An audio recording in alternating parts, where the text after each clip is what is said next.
ಹೆದರಿ ಮುಂದೆ ನಿಲ್ಲುತ್ತಾರೆ. ಅದರಲ್ಲಿ ಈ ಊರಿನ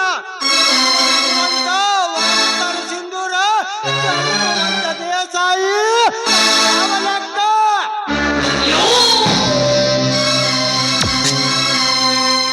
ಬಸವಂತನ ಹೆಂಡತಿ ಗಿರಿಜಾ ಕಣ್ಣುಗಳ ಮುಂದೆ ಶರವೇಗದಲ್ಲಿ ಓಡ್ತಾಳೆ.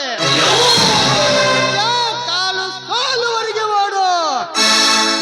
ಅಲ್ಲಿಂದ ಓಡುವ ಕಾಲಿಗೆ ನನ್ನ ತೊಡರಗಾಲ ಹಾಕಿ ನಿನ್ನ ನೆಲಕ್ಕೆ ಕೆಡವಿ ನನ್ನ ಕಾಮದ ಬೀಜ ನಿನ್ನ ಹೃದಯದ ಭೂಮಿ ಒಳಗೆ ಬಿತ್ತದ ಬಿಡುವವನಲ್ಲ ಈ ನಾಡಿಗೌಡ.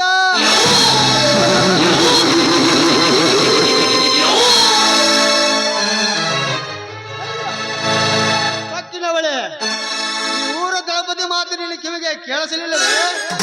ಏ ಗೌಡ, ನಾಲಿಗೆ ನಾವು ಉತ್ತ ಬಿಡಬೇಡ. ನಾನು ಕೇಳಿದ ಪ್ರಶ್ನೆಗೆ ಮಾತ್ರ ನೀನು ಉತ್ತರ ಕೊಡು. ನಿನ್ನ ಪ್ರಶ್ನೆಯನ್ನು ಧಾರಾಳವಾಗಿ.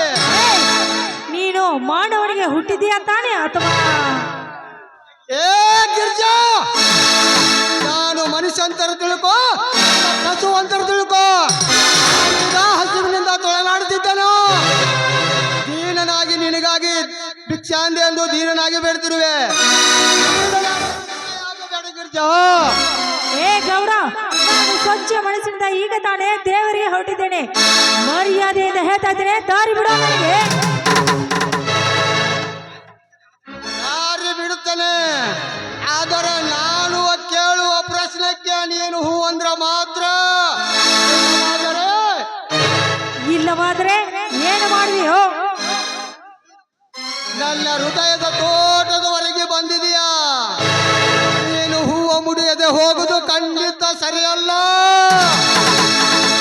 ನೀನು ಹೂವು ಮುಡಿದುಕೊಂಡು ಆಯಾಸಾದರೆ ನಾನೇ ಗುಡಿವರೆಗೆ ಹೊತ್ತುಕೊಂಡು ಹೋಗಿ ಬಿಟ್ಟು ಬರ್ತೇನೆ ರಾಣಿ. ಹಲೋ ಗೌಡ, ನಿನಗೆ ಜನ್ಮ ಕೊಟ್ಟ ತಾಯಿಗೆ ಒಬ್ಬನೇ ಗಂಡನೋ ಇಲ್ಲ ಎನಿಸಲಾರದಷ್ಟು ಗಂಡರು? ನಾಲಿಗೆ ಮೇಲೆ ಎತ್ತರಲಿಲ್ಲ ಉತ್ತಂತ ಮಾತನಾಡಿದರೆ ನಾಡುಗೋಡ ಬಲಾತ್ಕಾರದ ಕೆಚ್ಚಿನಲ್ಲಿ ನೀನವರು ದಹಿಸಿ ಬಿಡ್ತಾನೆ. ಎತ್ತರ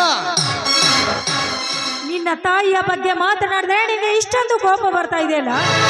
ಬೇರೆ ಹೆಣ್ಣಿನ ಬಗ್ಗೆ ಎಷ್ಟೊಂದು ಅಸಹ್ಯವಾಗಿ ಮಾತನಾಡೋದು ಸರಿಯಲ್ಲ. ಸ್ವಲ್ಪ ಅರ್ಥ ಮಾಡಿಕೊಳ್ಳೋ ನಾಯಿ.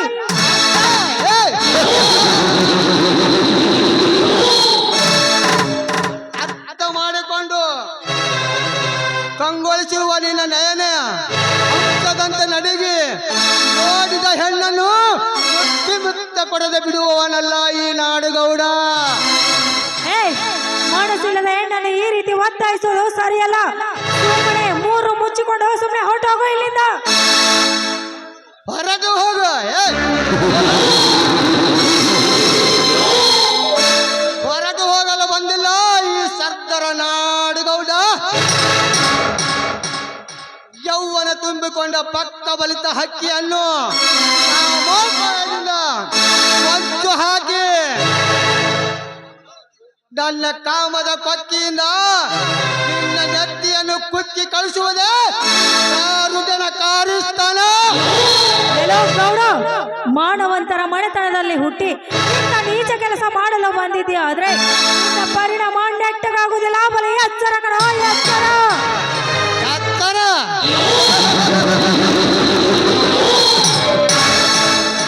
ತುತ್ತು ಕೂಳಿಗಾಗಿ ತುತ್ತೂರಿ ಊದುವ ತಿರುಕ ರೈತನ ಹೆಂಡತಿ ನಾಡುಗೋಡನನ್ನು ಮಣ್ಣು ಮುಟ್ಟಿಸ್ತೀಯ. ಗಿರಿಜಾ, ನಾಟಕದ ನಾಂದಿ ಈಗ ಪ್ರಾರಂಭ ಆಗಬೇಕಾಗಿದೆ. ಈ ಕಾರ್ಯಸ್ಥಳದ ದೃಶ್ಯದಿಂದ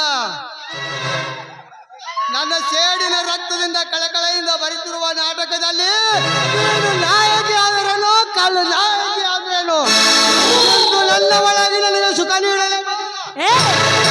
ಎಲ್ಲೋ ಗೌಡ, ಹಠಕ್ಕೆ ಬಿದ್ದು ನಿನ್ನ ಘಟವನ್ನು ಕಳೆದುಕೊಳ್ಳಬೇಡ. ಮನೆತನದ ಮಾನ ಮರ್ಯಾದೆ ಹೋಗೋದಕ್ಕಿಂತ ಮುಂಚೆ ದಾರಿ ಬಿಡೋ. ನಾನು ದೇವಸ್ಥಾನಕ್ಕೆ ಹೋಗಬೇಕು.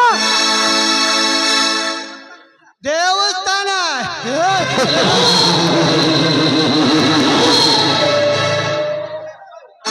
ನನ್ನ ಆಸೆಯ ಹೂವಾಗಿ ಹೆಚ್ಚಿಗೆ ಮಾಡಿಕೊಂಡ ಮೇಲೆ ದೇವಸ್ಥಾನಕ್ಕೆ ಎದುರು ಹೋಗು ಮತ್ತೆ ಹೋಗು. ಸುಮ್ಮನೆ ಕಣ್ಣ ಮುಚ್ಚಿಕೊಂಡು ಸರಸರನ್ನ ಬಂದು ಸಕ್ಕರೆ ಅಂತ ಸರದು ಹೋಗುವ ಗಿರಿಜಾ. ತಾಯಿ ಜಗನ್ಮಾತೆ, ಈ ಕಾಮುಕನಿಂದ ರಕ್ಷಿಸೋ ಭಾರ ನಿನ್ನನ್ನೇ ಕೂಡಿದೆಯಮ್ಮ, ನಿನ್ನನ್ನೇ ಕೂಡಿದೆ. ಹೋಗು.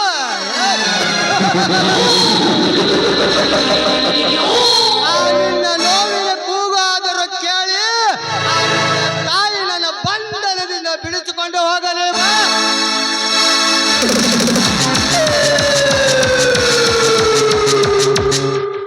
ಆ ಹೆಣ್ಣು ಮಗಳ ಕೈ ಬಿಟ್ಟು ದೂರ ಸರಿ, ಇಲ್ಲವಾದರೆ ನಿಂತೆಲ್ಲ ಮಣ್ಣು ಸೇರುತ್ತೀಯಾ ಮಗನೇ. ಕೇಸಾಯಿ, ಇವಳೇನಾದರೂ ನಿನ್ನ ಮನೆ ಹೆಣ್ಣೆ, ಇಲ್ಲ ನಿಂತುಕೊಂಡಿರುವ ಕಣ್ಣೆ. ಸುಮ್ಮನೆ ಊರು ಸಬರ್ದುಕೊಂಡು ಏನು ಮಾಡ್ತಲೇ ಅದಮ್ಮ ತಪ್ಪನೆ ಕಣ್ಣು ಮುಚ್ಚಿಕೊಂಡು ಸುಮ್ಮನೆ ಮರೆಯಾಗಲೇ ಮರೆಯಾಗು. ಹಣ ಇದೆ ಎಂದು ಗರ್ವದಿಂದ ಬೆರೆಯಬಾರದು. ಗೌಡರ ದರ್ಪವಿದೆ ಎಂದು ಬಡ ಹೆಣ್ಣು ಮಕ್ಕಳ ಶೀಲಕ್ಕೆ ಕೈ ಹಾಕಬಾರದು. ಮುಟ್ಟಾಳ ಏ ದೇಸಾಯಿ, ಇದು ಧರ್ಮದ ವಿಗ ಅಲ್ಲ, ಧರ್ಮದ ವಿಗ. ಈ ಪ್ರಕೃತಿ ಬಂದ ಮೇಲೆ ಎಲ್ಲ ಅನುಭವ ಸುಖ ಸವಿಸಲೇಬೇಕು. ನಾಡಗೌಡ, ನೀನು ಮಾಡುವ ಮತಿಹೀನ ಕೃತೆಗೆ ನಿನ್ನ ಮನೆತನದ ಮಾನ ಗೌರವ ಕುಸಿದು ಮಣ್ಣು ಸೇರಿದರೆ ನೀನು ಇದ್ದು ಸತ್ತಂತೆ. ಮುಂದಿನ ಚಿಂತೆ ಯಾವ ಮುಟ್ಟಾಳನಿಗೆ ಬೇಕು? ಈ ಗಿರ್ಜಾ ಎಂದು ಈ ದೇಸಾಯಿ ಬಂದು ನಿನ್ನ ಮಾನ ಕಾಪಾಡಿದ. ಈ ದಳಪತಿ ಮನಸ್ಸು ಮಾಡಿದ ಹಕ್ಕಿಯನ್ನು ಭೇಟಿ ಆಡದ ಬಿಟ್ಟಿಲ್ಲ, ಬಿಡುವವನಲ್ಲ. ಸಾಧಿಸಿಕೊಂಡು ಮತ್ತೊಮ್ಮೆ ಬರ್ತೇನೆ ಗೋವಿಂದ.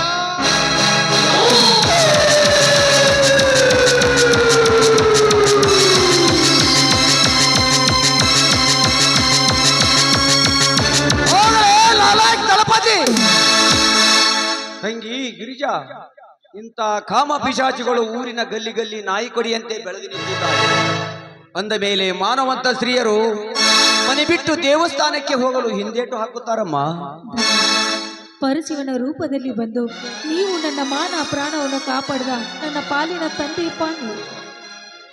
ಗಿರಿಜಾ, ಆ ದೇವರು ಮಾನವನಾಗಿ ಈ ಭೂಮಿ ಮೇಲೆ ಹುಟ್ಟಿಸಿದಾಗ 10 ಒಳ್ಳೆ ಕೆಲಸ ಮಾಡಿದರೆ ಆ ಶಿವ ಮೆಚ್ಚುತ್ತಾನಮ್ಮ.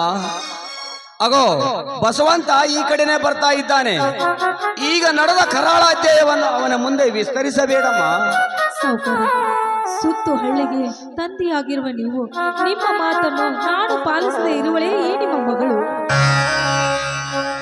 ಗಿರಿಜಾ, ಈ ಮಾತನ್ನು ಯಾಕೆ ಹೇಳ್ತಾ ಇದ್ದೇನೆ ಅಂದರೆ, ನೀನು ಗಂಡನ ಮನೆಯಲ್ಲಿ ಬದುಕಿ ಬಾಳಬೇಕಾದವಳು.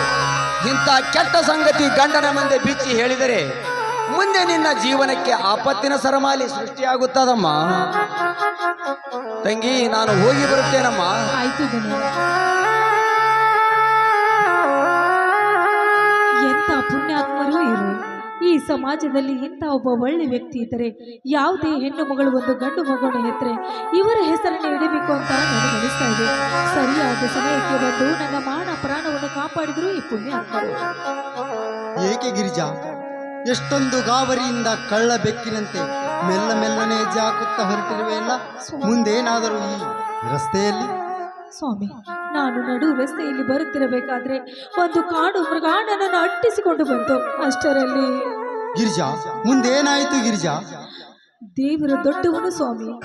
ಸಮಯಕ್ಕೆ ಸರಿಯಾಗಿ ಈ ಊರಿನ ಧರ್ಮವಂತ ಧರ್ಮರಾಯರು ಬಂದು ನನ್ನ ಪ್ರಾಣವನ್ನು ಉಳಿಸಿದ್ರು ಸ್ವಾಮಿ, ನನ್ನ ಪ್ರಾಣವನ್ನು ಉಳಿಸಿದ್ರು. ಗಿರಿಜಾ, ಕೊಲ್ಲುವವನಿಗಿಂತ ಕಾಯುವವನು ಲೇಸಿ ಎಂಬುವಂತೆ ಆ ನನ್ನಪ್ಪ ದೇಸಾಯಿಯವರು ಬಂದು ನಿನ್ನ ಮಾನ ಪ್ರಾಣ ಕಾಪಾಡಿದರೆ. ಹೌದು ಸ್ವಾಮಿ, ಆ ಪುಣ್ಯಾತ್ಮನ ಮನಸ್ಸು ಎಂತ ಒಳ್ಳೆಯದು. ಎಷ್ಟೇ ಶ್ರೀಮಂತರಿದ್ರು ಎಂತ ನಯ ವಿನಯ ಅವರ ಗುಣ ಸ್ವಾಮಿ, ಎಂತ ಗುಣ ಅವರದು. ಏ ಹುಚ್ಚಿ, ತುಂಬಿದ ಕೊಡ ಎಂದಾದರೂ ತುಳುಕುವುದೇ? ಮಾನವಂತ ಮನುಷ್ಯನಲ್ಲಿ ಅಹಂಭಾವನೆ ಇರುವುದೇ? ಧರ್ಮವಂತ ದೊರೆಯಲ್ಲಿರುವ ಗುಣಗಳು ಈ ಸಮಾಜದಲ್ಲಿ ಯಾರಿಗಿಲ್ಲ ನೋಡು. ಅದಕ್ಕೆ ಸ್ವಾಮಿ, ಈ ಸುತ್ತು ಹಳೆ ಸಾಲಿನಲ್ಲಿ ಧರ್ಮ ತುಂಬಿದ ಅರಮನೆ ಅಂತ ಹೆಸರನ್ನು ಪಡೆದುಕೊಂಡಿದೆ ಸ್ವಾಮಿ ಆ ಮನೆತನ. ಏ ಹುಚ್ಚಿ, ಆ ದೇಶಗತಿ ಮನೆತನದ ಪುರಾಣ ಹೇಳುತ್ತಾ ಕುಳಿತರೆ ಅದು ಒಂದು ದಿವಸಕ್ಕೆ ಮುಗಿಯದ ಅಧ್ಯಾಯ. ನಾನು ಸ್ವಲ್ಪ ಹೊಲಕ್ಕೆ ಹೋಗಿ ಬರುತ್ತೇನೆ. ಆಯ್ತು ಸ್ವಾಮಿ, ಹಾಗೆ ಆಗಲಿ. ಏಯ್ ಸ್ವಲ್ಪ ನಿಲ್ಲೆ ನನ್ನ ಬಾಳಿನ ಬೆಳದಿಂಗಳೇ. ಯಾಕೆ ದೊರೆ, ಮತ್ತೇನಾಯ್ತು ನಿಮಗೆ? ಗಿರಿಜಾ, ಇವತ್ತು ನೀನುಟ್ಟ ಈ ಸೀರೆಯಲ್ಲಿ ಎಷ್ಟು ಚಂದ ಕಾಣ್ತೀಯ ಎಂದರೆ ನಿನ್ನ ಸೌಂದರ್ಯವನ್ನು ವರ್ಣಿಸಲು ನನ್ನ ಹತ್ತಿರ ಪದಗಳೇ ಸಿಗುತ್ತಿಲ್ಲ. ಸರಿ, ಏನ್ರಿ ನೀವು? ನನಗೆ ದೇವಸ್ಥಾನಕ್ಕೆ ಹೋಗೋದಕ್ಕೆ ಹೊತ್ತಾಗುತ್ತದೆ, ನಾನೇನು ಬರುತ್ತೇನೆ. ಗಿರಿಜಾ, ನಿನ್ನ ಪಕ್ಕದಲ್ಲೇ ಸಾಕ್ಷಾತ್ ನಿನ್ನ ದೇವರು ನಿಂತಿರುವಾಗ ಮತ್ತೆ ಆ ದೇವರಿಗೆ ಹೋಗುತ್ತೀಯಾ? ಈ ನಿನ್ನ ದೇವರಿಗೆ ಒಲವಿನ ಉಡುಗೊರೆ ನೀಡದೆ ಹೋಗುವುದು ತಪ್ಪಲ್ಲವೇ? ಅರೆ, ಏನ್ರಿ ಇದು? ಬರೀ ಇದೇ ರಗಳೆ ಆಯ್ತು ನಿಮ್ಮದು. ಇದು ರಗಳೆ ಅಲ್ಲ ಚಿನ್ನ, ಮುದ್ದಿನ ಮಡದಿಯ ಮೇಲೆ ಅಕ್ಕರೆಯ ಪತಿಯ ಅಕ್ಕರೆಯ ವ್ಯಾಮೋಹ. ಆಯ್ತು ರೀ, ಹಾಗೆ ಆಗಲಿ, ಬನ್ನಿ.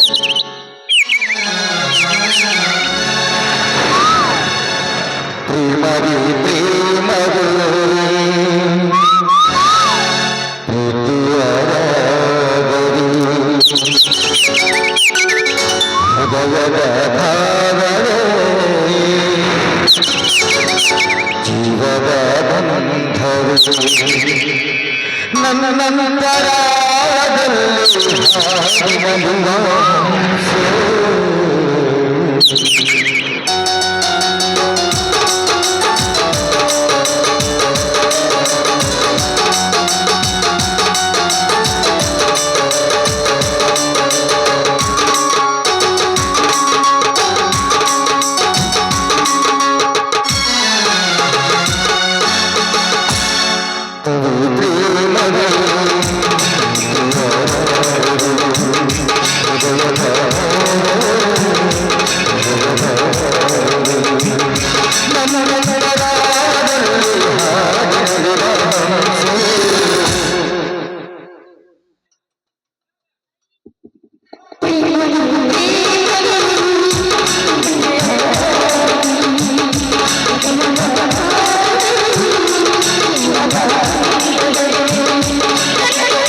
ಕಾಲ